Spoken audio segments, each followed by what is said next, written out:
अध्याय 11 भगवान का विराट रूप। अर्जुन ने कहा, आपने जिन अत्यंत गुह्य आध्यात्मिक विषयों का मुझे उपदेश दिया है, उसे सुनकर अब मेरा मोह दूर हो गया है। हे कमल नयन, मैंने आपसे प्रत्येक जीव की उत्पत्ति तथा लय के विषय में विस्तार से सुना है और आपकी अक्षय महिमा का अनुभव किया है। हे पुरुषोत्तम, हे परमेश्वर, यद्यपि आपको मैं अपने समक्ष आपके द्वारा वर्णित आपके वास्तविक रूप में देख रहा हूँ, किंतु मैं यह देखने का इच्छुक हूँ कि आप इस दृश्य जगत में किस प्रकार प्रविष्ट हुए हैं। मैं आपके उसी रूप का दर्शन करना चाहता हूँ। हे प्रभु, हे योगेश्वर, यदि आप सोचते हैं कि मैं आपके विश्व रूप को देखने में समर्थ हो सकता हूँ, तो कृपा करके मुझे अपना असीम विश्व रूप दिखलाइए। भगवान ने कहा, हे अर्जुन, हे पार्थ, अब तुम मेरे ऐश्वर्य को सैकड़ों हजारों प्रकार के दैवी तथा विविध रंगों वाले रूपों को देखो। हे भारत, लो तुम आदित्यों, वसुओं, रुद्रों, अश्विनी कुमारों तथा अन्य देवताओं के विभिन्न रूपों को यहाँ देखो। तुम ऐसे अनेक आश्चर्यमय रूपों को देखो जिन्हें पहले किसी ने न तो कभी देखा है न सुना है। हे अर्जुन, तुम जो भी देखना चाहो उसे तत्क्षण मेरे इस शरीर में देखो। तुम इस समय तथा भविष्य में भी जो भी देखना चाहते हो उसको यह विश्व रूप दिखाने वाला है। यह एक ही स्थान पर चर अचर सब कुछ है, किंतु तुम मुझे अपनी इन आँखों से नहीं देख सकते, अतः मैं तुम्हें दिव्य आँखें दे रहा हूँ। अतः अब मेरे योग ऐश्वर्य को देखो। संजय ने कहा, हे राजा, इस प्रकार कहकर महायोगेश्वर भगवान ने अर्जुन को अपना विश्व रूप दिखलाया।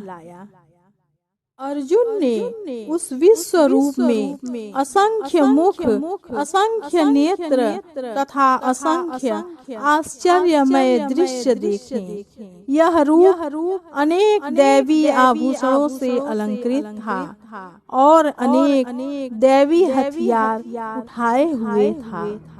यह दैवी मालाएं तथा वस्त्र धारण किए था और उस पर अनेक दिव्य सुगंधियां लगी थी। सब कुछ आश्चर्यमय, तेजमय, असीम तथा सर्वत्र व्याप्त था। यदि आकाश में हजारों सूर्य एक साथ उदय हो तो उनका प्रकाश शायद परम पुरुष के इस विश्व रूप के तेज की समता कर सके। उस समय अर्जुन भगवान के विश्व रूप में एक ही स्थान पर स्थित हजारों भागों में विभक्त ब्रह्मांड के अनंत अंशों को देख सका। तब मोहग्रस्त एवं आश्चर्यचकित रोमांचित हुए अर्जुन ने प्रणाम करने के लिए मस्तक झुकाया और वह हाथ जोड़कर भगवान से प्रार्थना करने लगा। अर्जुन ने कहा, हे भगवान कृष्ण, मैं आपके शरीर में सारे देवताओं तथा अन्य विविध जीवों को एकत्र देख रहा हूँ। मैं कमल पर आसीन ब्रह्मा, शिव जी तथा समस्त ऋषियों एवं दिव्य सर्पों को देख रहा हूँ। हे विश्वेश्वर, हे विश्वरूप, मैं आपके शरीर में अनेकानेक हाथ, पेट, मुंह तथा आँखें देख रहा हूँ, जो सर्वत्र फैले हैं और जिनका अंत नहीं है। आप में न अंत दिखता है, न मध्य और न आदि। आपके रूप को उसके चकाचौंध तेज के कारण देख पाना कठिन है, क्योंकि वह प्रज्वलित अग्नि की भांति अथवा सूर्य के अपार प्रकाश की भांति चारों ओर फैल रहा है। तो भी मैं इस तेजोमय रूप को सर्वत्र देख रहा हूँ, जो अनेक मुकुटों, गदाओं तथा चक्रों से विभूषित है। आप परम आद्य ज्ञेय वस्तु हैं। आप इस ब्रह्मांड के परम आधार आश्रय हैं। आप अव्यय तथा पुराण पुरुष हैं। आप सनातन धर्म के पालक भगवान हैं। यही मेरा मत है।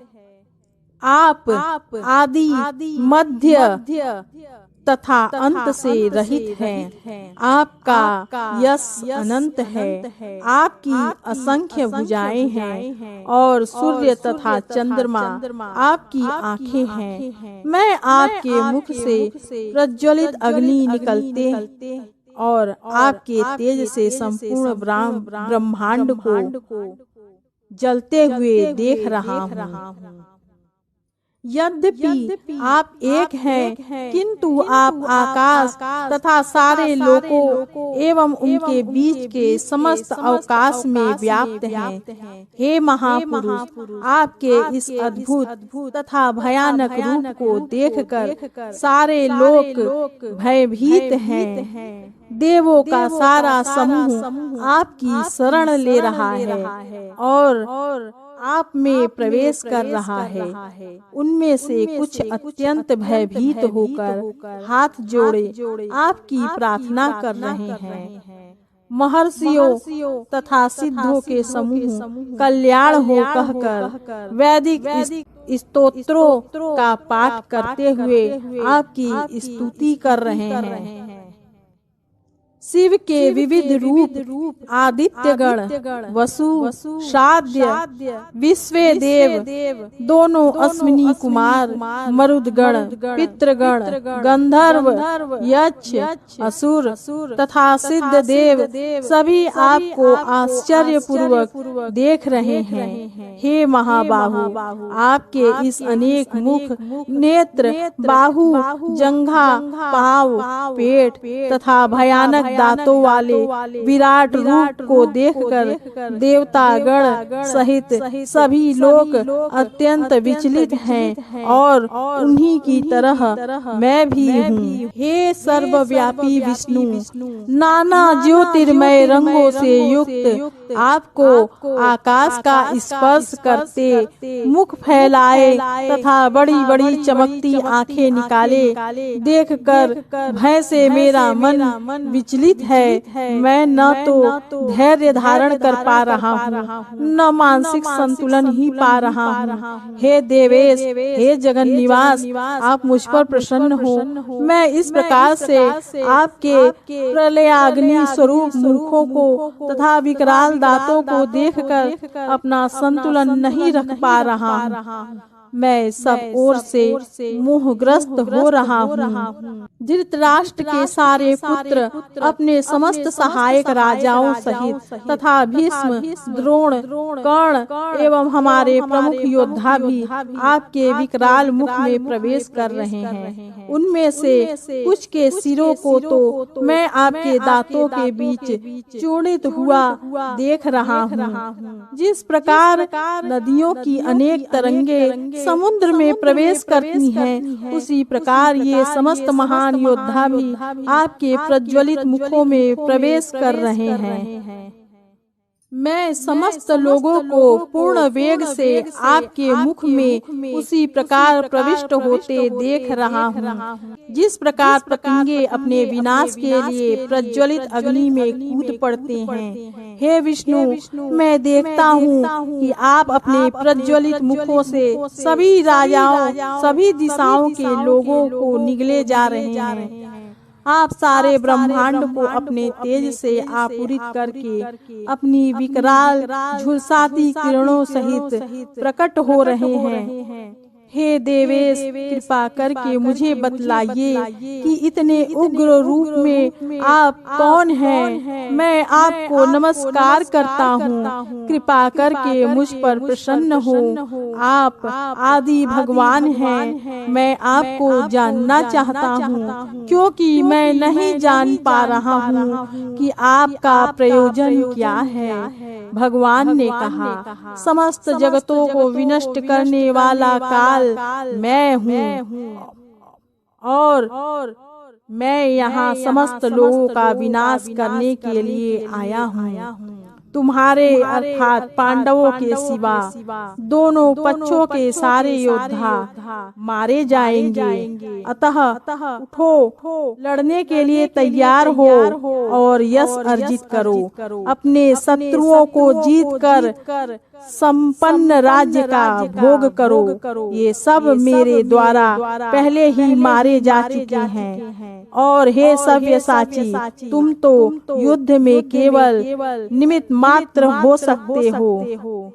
द्रोण, भीष्म, जयद्रथ, कर्ण तथा अन्य महान योद्धा पहले ही मेरे द्वारा मारे जा चुके हैं। अतः तुम उनका वध करो और तनिक भी विचलित न हो। तुम केवल युद्ध करो। युद्ध में तुम अपने शत्रुओं को परास्त करोगे। संजय ने धृतराष्ट्र से कहा, हे राजा, भगवान के मुख से इन वचनों को सुनकर कांपते हुए अर्जुन ने हाथ जोड़कर उन्हें बारंबार नमस्कार किया। फिर उसने भयभीत होकर अवरुद्ध स्वर में कृष्ण से इस प्रकार कहा।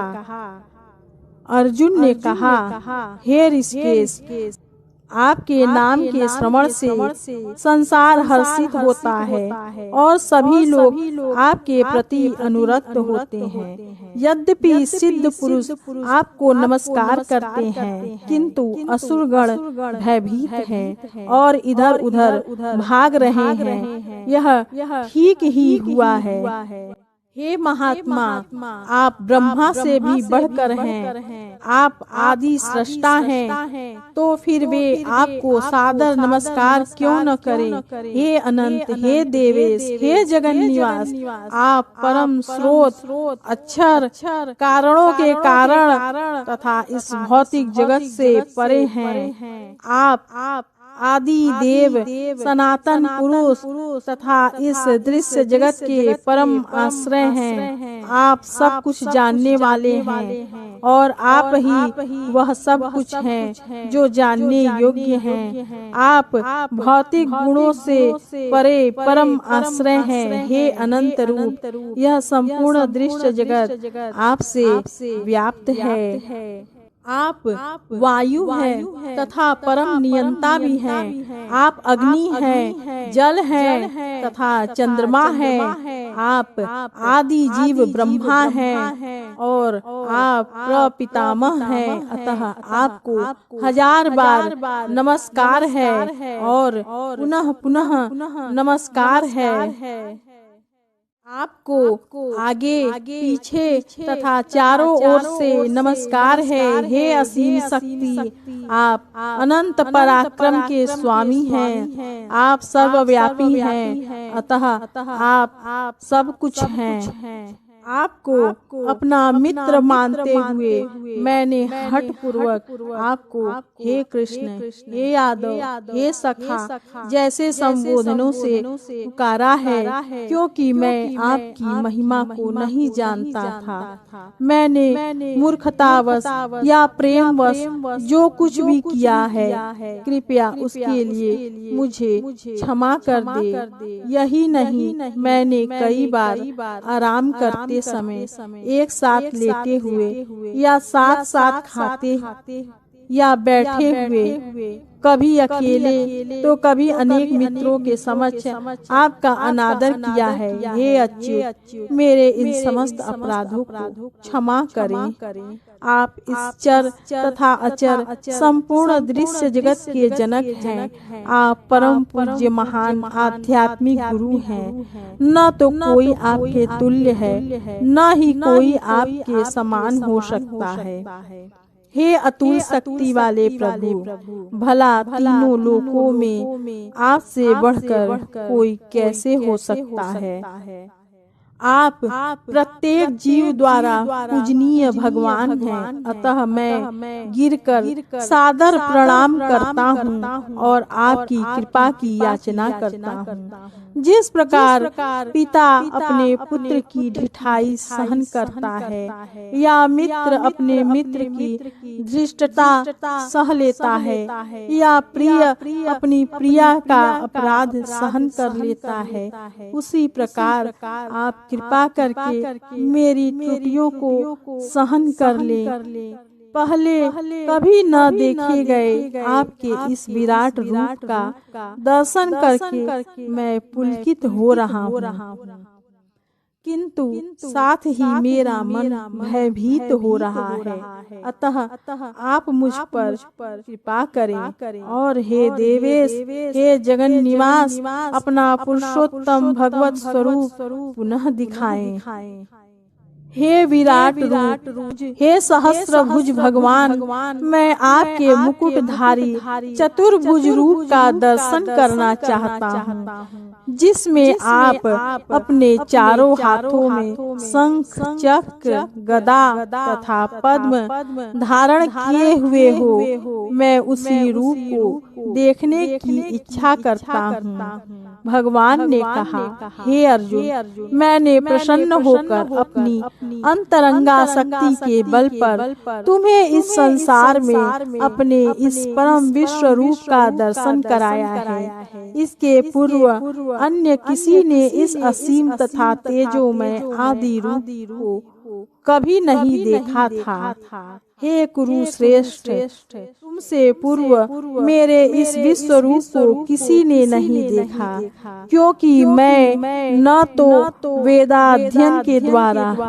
न यज्ञ, दान, पुण्य या कठिन तपस्या के द्वारा इस रूप में इस संसार में देखा जा सकता हूँ। तुम मेरे इस भयानक रूप को देखकर अत्यंत विचलित एवं मोहित हो गए हो। अब इसे समाप्त करता हूँ। हे मेरे भक्त, तुम समस्त चिंताओं से पुनः मुक्त हो जाओ। तुम शांत चित्त से अब अपना इच्छित रूप देख सकते हो। संजय ने धृतराष्ट्र से कहा। अर्जुन से इस प्रकार कहने के बाद भगवान कृष्ण ने अपना असली चतुर्भुज रूप प्रकट किया और अंत में 2 भुजाओं वाला अपना रूप प्रदर्शित करके भयभीत अर्जुन को धैर्य बढ़ाया। जब अर्जुन ने कृष्ण को उनके आदि रूप में देखा तो कहा, हे जनार्दन, आपके इस अतीव सुंदर मानवीय रूप को देखकर मैं अब स्थिर चित्त हूँ और मैंने अपनी प्राकृत अवस्था प्राप्त कर ली है। श्री भगवान ने कहा, हे अर्जुन, तुम मेरे जिस रूप को इस समय देख रहे हो उसे देख पाना अत्यंत दुष्कर है। यहाँ तक कि देवता भी इस अत्यंत प्रिय रूप को देखने की ताक में रहते हैं। तुम अपने दिव्य नेत्रों से जिस रूप का दर्शन कर रहे हो उसे न तो वेदाध्ययन से, न कठिन तपस्या से, न दान से, न पूजा से ही जाना जा सकता है। कोई इन साधनों के द्वारा मुझे मेरे रूप में नहीं देख सकता। हे अर्जुन, केवल अनन्य भक्ति द्वारा मुझे उस रूप में समझा जा सकता है जिस रूप में मैं तुम्हारे समक्ष खड़ा हूँ।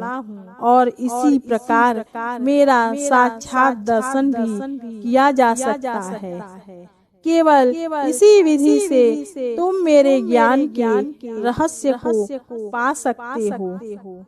हे अर्जुन, जो व्यक्ति सकाम कर्मों तथा मनोधर्म के कलमश से मुक्त होकर मेरी शुद्ध भक्ति में तत्पर रहता है, जो मेरे लिए ही कर्म करता है, जो मुझे ही जीवन लक्ष्य समझता है और जो प्रत्येक जीव से मैत्री भाव रखता है, वह निश्चय ही मुझे प्राप्त करता है। ओम श्री परमात्मने नमः।